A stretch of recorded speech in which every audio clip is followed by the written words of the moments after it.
Most of them haven't gone on about it because it's a given. We are called a Conservative and Unionist party. I think we'll always defend the union as best we can.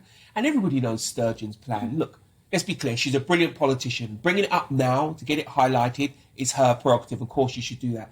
But she talks about democracy. She is the one ignoring democracy. She said it was a once-in-a-generation vote. It was only 10 years ago or whatever it was. That's less than a generation. She needs less than that. Exactly. She needs to move on and let it go. And she talked about Scottish people not voting for the PM. Scotland is part of this country. You vote for a party. The Conservative Party won. Everybody understands if you change leader, that person is representing the party. And you vote for the manifesto, which meant preserving the union. So actually she's wrong. She knows she's wrong and she should stop pretending. However...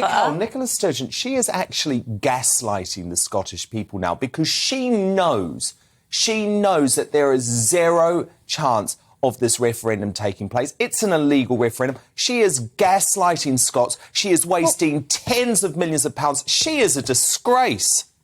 I just can't get my head around the fact that you're surprised that a nationalist leader of a nationalist party is sticking to their mandate of providing a referendum for Scottish independence. It'd be like having the Sean Bailey party without Sean Bailey. Like, this just makes sense. No, but I'm sorry, she's not hang on a minute. The leader of the SNP. Can I finish my point, which is that Scotland hasn't voted Tory since 1955 in their election, which has consistently voted the SNP in power. The SNP consistently is at odds with the policies put in by Westminster. So Westminster. Yes, okay, Amy, that's all well and good, but if you look at the polling, there is no demand. Well, there's not majority demand in Scotland for another referendum, and there certainly wouldn't be a majority if it was put to a vote right now. And she brings out these papers, these reports, her new plans for an independent referendum, and it's all based on absolute fantasy economics. It would be disastrous for Scotland. And let's not forget, there are huge numbers of Scottish people in Scotland today who want to remain part of the United Kingdom. And she talks about democracy. But she wasn't happy to allow that vote in 2014, the last Scottish referendum, to take hold.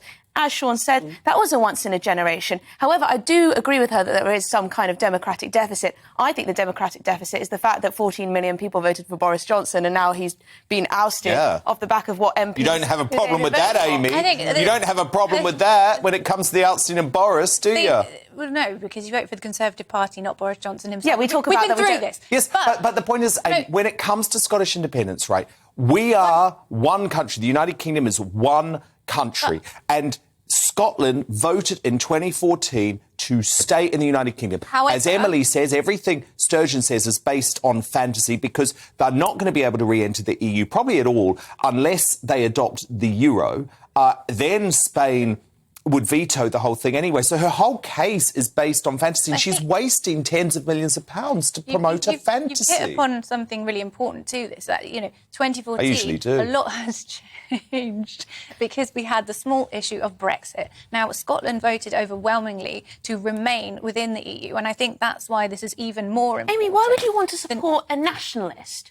You are not a nationalist. Because... You're a liberal, presumably, a left-wing. Why on earth would you want to support such a bigoted woman who has hatred for England, supersedes absolutely everything? At the moment, Scotland has NHS waiting lists, the longest that they've ever had. Cost of living crisis even worse than in this country, Drug in deaths. England. But it's awful what's going on in Scotland. And the people, it's the Scottish Labour Party, it's the Scottish Conservative Party, it's normal people in Scotland who are sick and tired of Nicola Sturgeon bringing up the same old thing to try and deflect from her failures. Yes, why, Amy? The reason that she would continue to push this is because she sees it as a way of Scotland being able to escape that, all those things that you've just listed. Because she's in charge of the health system. She's in charge of the health system now, and it's been a complete disaster. Within the constraints of what she's given from Well, where's all the Westminster. money going to come from? You clearly haven't looked at the finances of this because